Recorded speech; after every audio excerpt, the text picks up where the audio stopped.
In my little old book, Get It Together, people from all over the world opened up to me.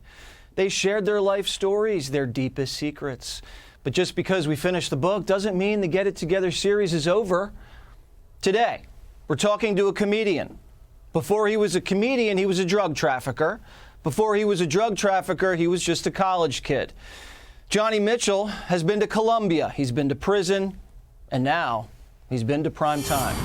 Johnny Mitchell joins us now. So, Johnny, how'd you go from college student to drug trafficker?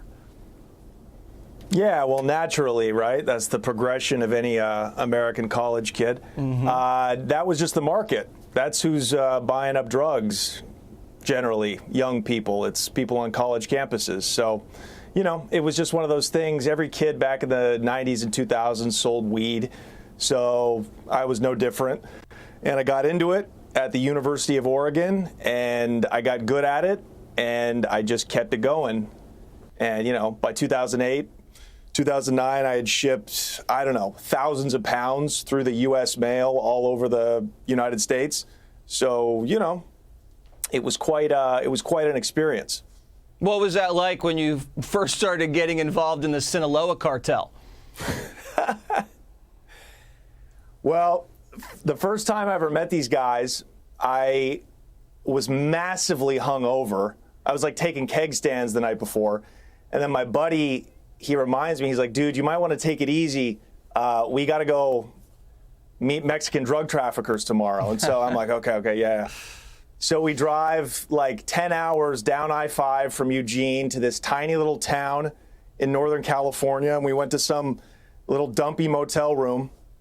And we met these dudes, and I think we were buying 50 pounds. We had 100,000 in cash, and so that got us about 50 pounds of weed, 2,000 a pound.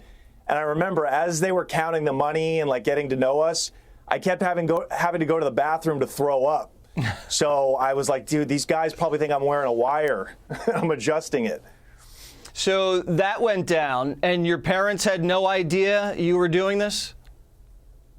No, they knew. Your parents knew sure. You were drug they dealing? Would be, yeah, just not to this level, you know? And they didn't care? No, of course they cared. Of course they cared. But I was so far gone in the game, you know, I was so addicted to the money, which is far worse than, you know, any addiction I had to alcohol or women or anything like that, that there was really nothing they could do. Okay, so when did it all end? When did you get arrested? 2010, the fall of 2010, I was arrested by federal agents and the Portland Police Department, the Portland detectives.